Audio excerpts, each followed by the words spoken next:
الرجيم بسم الله الرحمن الرحيم الحمد لله رب العالمين والصلاة والسلام على أشرف الأنبياء والمرسلين نبينا محمد وعلى آله وصحبه أجمعين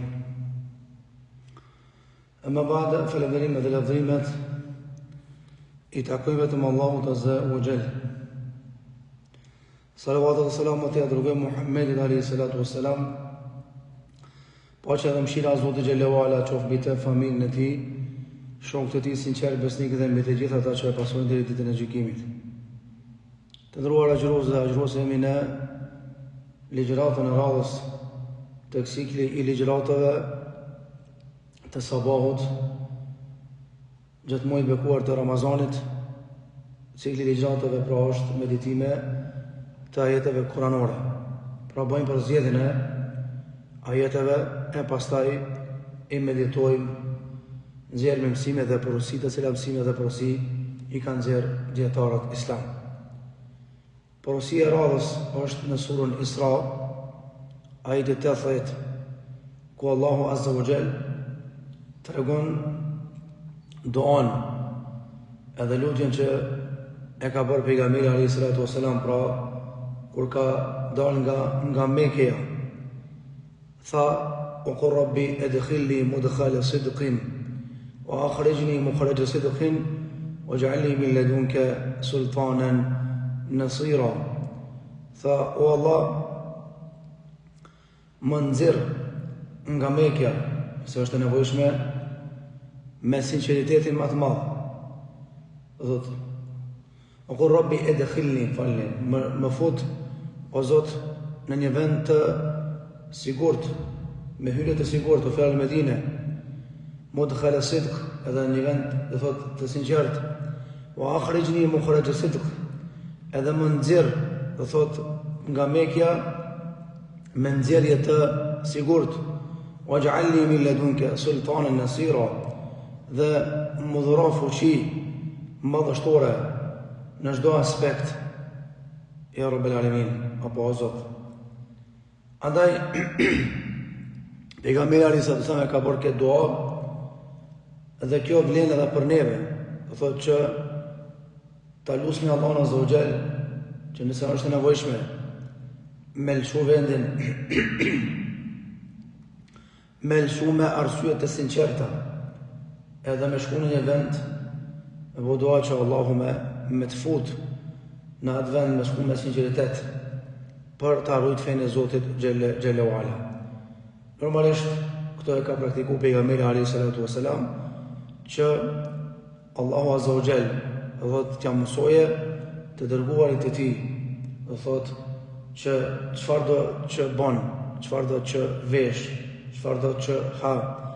Nëse është e nevojshme me dalë nga vendi ku ka jetu, me shku në vend tjetër, siç është dalja nga Mekja për në Medine, krejt këto çështje me i bo, dhe thot me sinqeritetin më të plot, me i bo për hir të Allahut Azza wa Jall.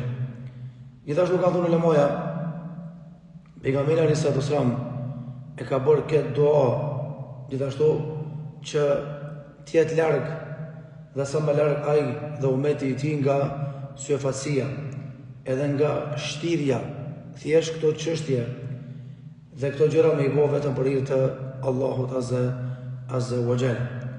Ibn Qayyim rahimahullah kur ka folur për këtë ajet, këtë dua të pejgamberit alayhis salatu wassalam, thot i dërguari Allahut alayhis salatu wassalam ka kërkuar që edhe dalja, thot edhe hyrja, edhe dalja të jetë për hir të Allahut Azza wa Jall, duke mbështet në Zotin Gjelle wa Ala, thjesht për t'ia kuptuar edhe shokët që vijnë pas pejgamberit sallallahu alaihi wasallam, edhe ummeti i tij që pa Allahun Azza wa Jall nuk ka kurrë. Andaj i dërguari Allahut nuk është mbështet në fuqinë e tij, nuk është mbështet në dijen e tij, në strategjinë e tij, as në shokët e tij. Në kuptimin e fjalës, do thot parimisht ka bëu dua, do thot dhe ju është drejtuar Allahut Azza wa Jall. Do thotë robi do të më lidh me Zotin. Pse? Nga sa Allahu ka thënë: "O me yu'min billahi yahdi qalba."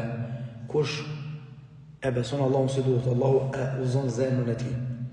Andaj thjesht pejgamberi ka thënë me udhëzu Allahu zemrën e tij, me ia forcu edhe daljen për shembull nga Mekja, edhe hyrën Medine, po dhe dalin nga Medinja për të shku për shembull Mekë me bomën apo haxhin, krejt o hyrje dalje me bo vetëm për hir të Allahut Azza wa Jall. Thjesht krejt jeta me qenë e lidhur me Zotin Xhelala dhe me fokusu mendjen edhe zemrën që pa Allahun je zor.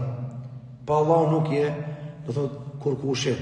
Gjithashtu ka kërkuar që edhe në Medinë ku shkoj, o Zot, më mëso të hyj në Medinë me sinqeritet, më mëso që në Medinë të jetoj me sinqeritet, të veproj me sinqeritet, flas me sinqeritet, më mëso që në Medinë të ndërtoj shtet dhe të ndërtoj bazamentet të tauhidit dhe besimit në ty, ja Rabbul Alamin. Kanë thënë ulemoja ajetin e fjalë dhe fjala e pejgamberit ka aludu që o Zot, une jom të dalë për Mekës jo për qefit, por që për shkak se ata o thot jom duke më largu. Edhe pastaj kur dalë për Mekës, desa shkoj Medine, një farformë o Zot qofsha në kujdesin tonë dhe e bëfsha një hyrje në Medine, dhe thot ashtu si shki qef, nga se qysh i ka thonë edhe Allahu Azza wa Jall, thot li yukhrijuka minha, ata thot do të mundohen që me të pru punën, edhe do të mundohen që me bëj çmos li yukhrijuka minha, me të nxjerr ty nga Mekja, se me këtë thirrje që të bëti o Muhammed sallallahu alaihi wasallam, realisht je duke i prish pazarat e tyre. Waj'alni min ladunka sultanan nasira, Allah më jep fuqi nga fuqia jote, edhe më bëj ndihmtar, thot që t'jem fitimtar para çdo gjëje. Pse pejgamberi alayhis salam e ka lyp, thot pushtetin këtër alayhis salam dhe e ka lyp fuqinë sallallahu alaihi wasallam.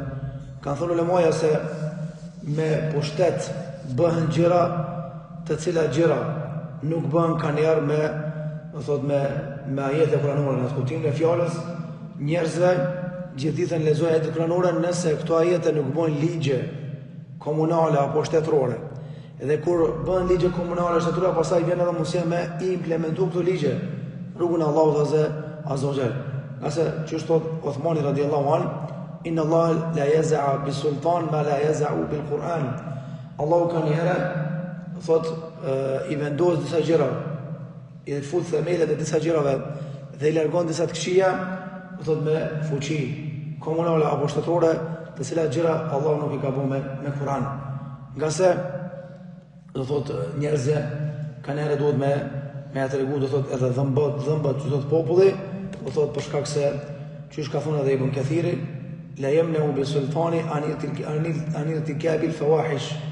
Allahu do thot përmes pushtetit të dikujt dhe fuqisë së dikujt, do thot e largon të keqen, gjërat e hilla, të cilat gjëra do thot kanë herë njerëzit nuk marrin vesh nëse u lexon atyre, do thot që mu largu për këtyre gjërave, nëse u lexon ajete kuranore, ata këto ajete do thot nuk i përfillen edhe nuk i marrin, pos nëse vjen fuqia, do thot e pushtetit. Për atë arsye tha Allahu, laqad arsalna rusulana bil bayinat wa anzalna ma'ahum al-kitaba wal mizana liyaquma an-nasu bil qist. Do të ka treguar që Allahu Azza wa Jall kemi dërguar pejgamber me argumente të qarta dhe përmes tyre kemi dërguar edhe libra që ata të argumentojnë njerëzve me realitetet dhe me gjëra të vërteta. Gjithashtu në fuqi, udhëheqje ka thënë ulemoja është edhe thot argumentimi. Për shembull ka njerëz që nuk kanë fuqi trupore, nuk kanë pasuni, por fuqinë e argumentimit e kanë të theksuar shumë.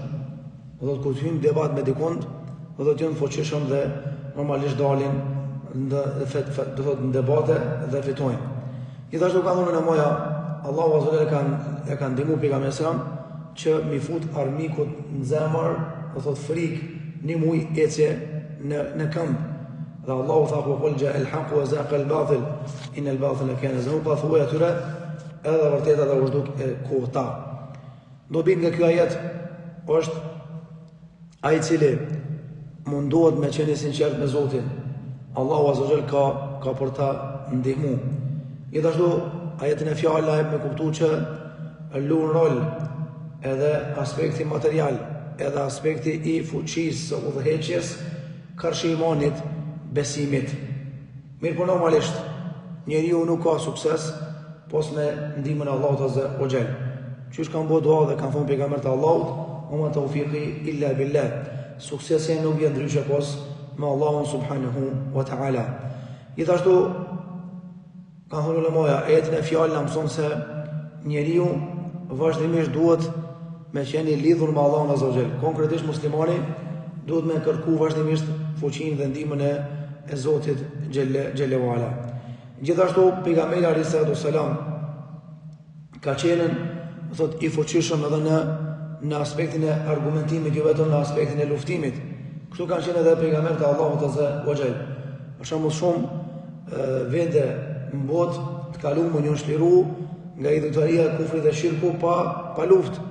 Po janë shliru do thot me sinqeritet nga ana e tregtarëve, me sinqeritet nga ana e biznesmenëve dhe nga ana e xhallarëve. Dhe sinqeriteti i këtyre kategorive të njerëzve e ka bërë që njerëzit me pranu Islamin, do thot pa derdhje të gjakut apo edhe gjëra tjera. Gjithashtu ka thënë ulemoja, pejgamberi alayhi salatu wasalam e ka marrë premtimin nga Allahu azza wa jall se ti që po lën velindjen, ti që po lyp ndihmën e Zotit, ti që po tregosh i sinqert me Zotin tënd, Allahu ka më ta mundsuar që më orë Medinë, do thot me formuar një shtet islam. Edhe për në mes ashtu ndodhi, hapin e parë që e buni pejgamberi kur orë Medinë nga Mekja, pra ndërtoi xhamin Kuba. E pastaj filloi me i vllazëru, do thot muslimanët mes vete, edhe me kriju shtet islam sallallahu alaihi wasallam. Gjithashtu shiko qartë për krahaja hynore, të cilën e ka pas pejgamberi alayhi salatu wasallam nga Zoti xhelle wa ala. Kjo përkrahje na jep me kuptu që çdo kush që e ndjek këtë rrugë të pejgamberit, edhe qëndron stoik me lenin Allahut azza wa jall ka me qenë suksesshëm, nga sa Allahu i tha pejgamberit fastaqim kama umirt wala tattabi ahwa'ahum. Ti qëndron rrugën e drejtë që ka urdhëruar Zoti, edhe mos i paso tekët e kurajshëve. Prej dobive, ka thonë në maja, shifë qartë dhe vlera e Medinës, se është vendi sinqert, dhe Allahu azza wa jall e ka bërë Medinën vend të tauhidit, imanit, dhe nuk e ka bërë vend të shirkut edhe idhujtarisë. Ajeti i dytë është në surën Kehf, ajeti 28, ku Allahu azza wa jall na tregon që sabri ka vlerë të madhe në Islam, na tregon që njerëzit e suksesshëm janë sabërli, na tregon që i kemi dy lloje të shokëve. Shoku i cili ta përkujton Zotin sa që takojnë, shoku i cili të kujton xhenetin, ahiretin sa që takon. Dhe kemi kategoritë të dy të shokëve, shokë të cilët të bojnë me harru Zotin nga se vete kanë harru, ose s'pako të dobësojnë në fejnë Allah azza wa jall. Tha Zoti xhelle wa ala, wasbir nafsaka ma'a alladhina yad'una rabbahum bil ghadati wal 'ashi yuriduna wajha wa la ta'du 'aynaka anhum turidu zinata al hayati ad-dunya wa la tuti' man aghfalna 'an dhikrina wa taba'a hawahu wa kana amruhu furuta. Tha Allahu bon sabër edhe rrim me ata njerëz, me ata djem, me ata shokë të cilët vazhdimisht e lusin Zotin, mëngjes dhe mbrëmje. Dhe këto e bojnë duke sinu kënaqësinë e tij dhe për hir të fytyrës së tij xhelle wala. Mos i largo syt, do thot nga kjo shoshni. Në farforme mos ja kthe shpinën kësaj shoshnie, duke sinu kënaqësinë e kësaj bote dhe bukuritë e dunjos. Dhe mos ju nështro, mos u shoshro me personin të cilit person ja kemi bua zemrën neglizhente ndaj Zotit, ndaj përmendjes së Allahut azza wa jall. Dhe personat që e pason efshin nga se puna atyre ka mbaruar.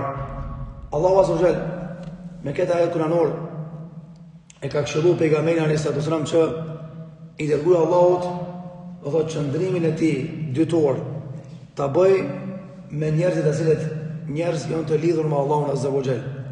Me njerëzit të cilët gjua atyre është e lidhur me përmendjen e Zotit. Me njerëzit që sa herë që i takon, ta kujtojnë Allahun azza wa jall, duke e falendruar Zotin, duke e madhruar Allahun azza wa jall. Dhe normalisht pra me qëndru me këta njerëz, nga se do thot kush qëndron me këta, me lenin e Zotit xhelalu ala ka me qenë do thot fitimtar dhe ka me qenë i sukses shumë këtë botë dhe botën tjetër. Wala ta'du aynaka anhum turidu zinatal hayati dunya.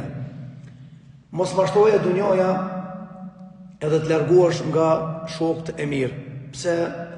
Për shkak se ka në hadith vërtet që cili është dallimi i shokut të mirë dhe të keq. Shoku i mirë, ka thonë pejgamberi është ai i cili apo është sikur është shembulli i atij që është parfyma. Ku shkojsh me vizitu, nëse s'ki parë me ble parfym, spaku thot zgate dorën tali dorën. Edhe të vjen era mirë, i vjen teshëve era mirë.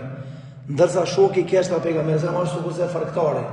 Shkon me vizitu atë i cili mirët me shkrirjen e hekurit, edhe punon me hekër. Edhe nëse nuk përlyhesh, nuk i përlyen teshët me zift, spaku ka matar era keqe. Për të arsye, duhet me qenë njeri sy qel. Siç ka thënë pejgamberi, njeri është fenë e shokut vet. Andaj hapi syt se me kë po shoqërohesh. Thot poeti, mos e vet se kush është filani, vetë se me ku në rrin, do thot tani të kallzoj se kush është filani dhe alani. Gjithashtu Allahu na ka bërë me dijen në këtë sure apo në këtë ajet që dunjaja ka njëherë çtyn tyja me u largu nga shoshnia e mirë, shoshnia e vjetër, shoshnia që ta kujton Zotin. Për shembull, ata shokë që i ki nuk janë shumë të avancuar në biznesin, në dunjë. Edhe nga momenti që je shoqëruar me ta, të ka ra biznesi pak, buxheti që ki pas marrët nuk e kimu. Edhe shejtani mallkum, po ata nga jashtë t'joshin edhe çka thonë që si ja kiniz me këta biznesis po të ecë. Hajde me neve. Thot t'joshin me u largu nga shoqëria. E Allah po thot mos i largo syt nga kjo shoqëni, mos t'ia kthe shtëpinë dën për shkak bukurive të kësaj bote. Se dunjoja është provë dhe kjo është provë mund të më largu nga rruga e Allahut azza wa jall.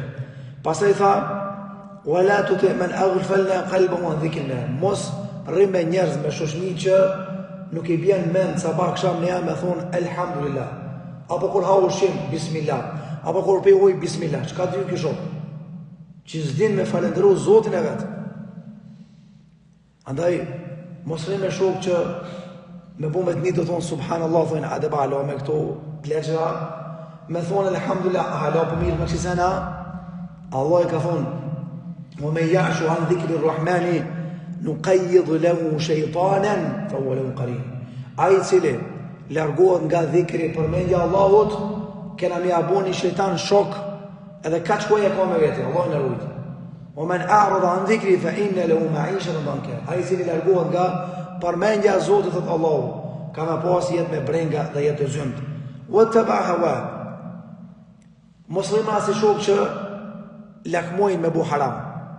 Mos rrima si shok që bojnë hajgare me fe. Mos rrima si shoqni që pi alkoolin tavolin. Mos rrima si shoqni që të kesh çish dukesh, bën hajgare me dukjen tonë fetare.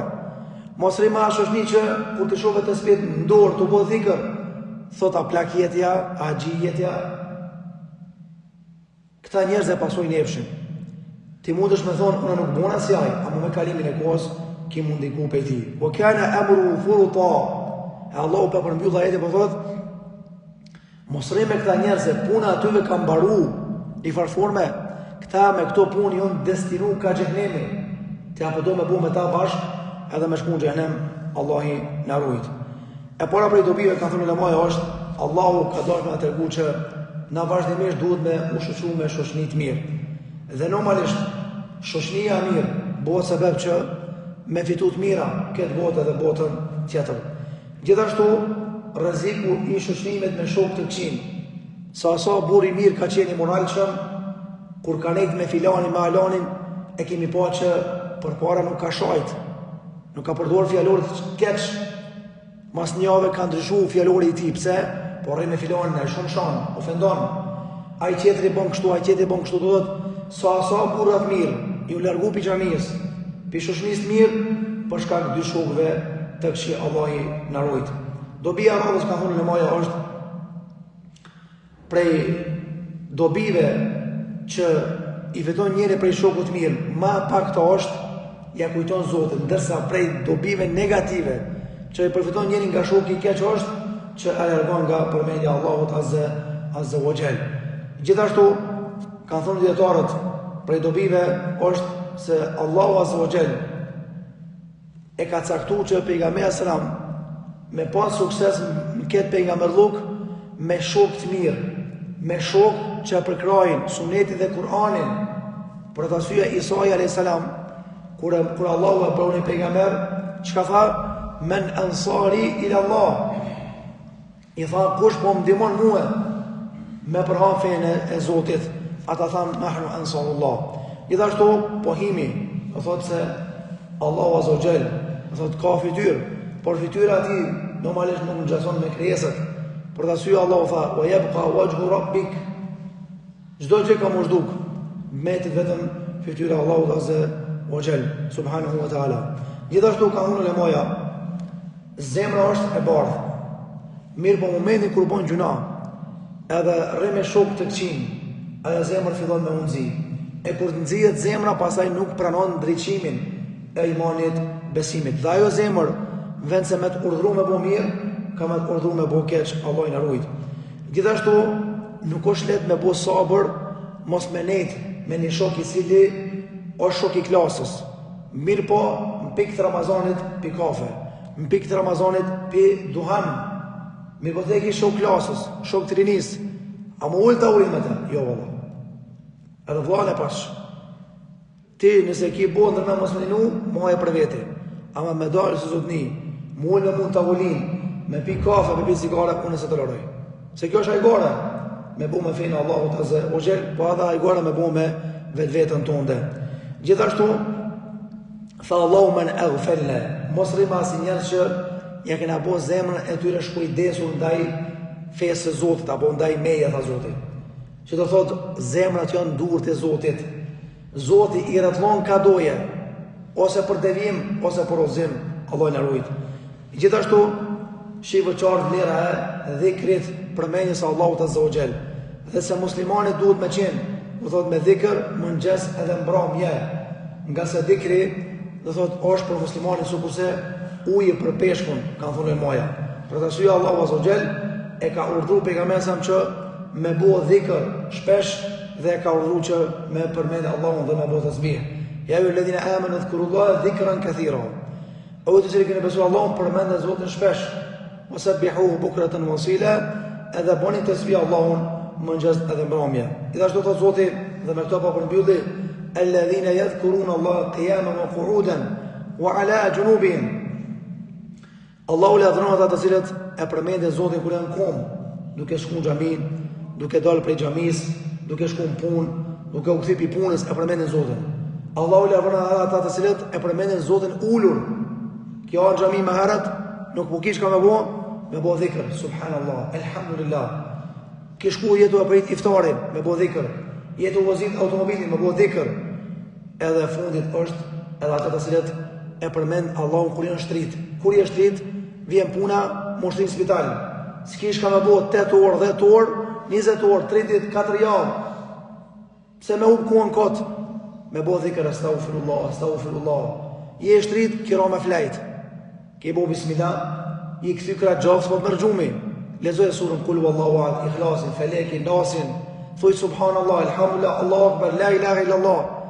Dhët, çdo gjendje, Allahu kërkon për neve që do të ta përmendim Zotin. Allahu na bëj për atyre që shoqërohen me shok të mirë dhe na bëj për atyre që përmendin Allahun shpesh dhe pa ndonë. Zoti të mos mirë, alhamdulillah rabbil alamin.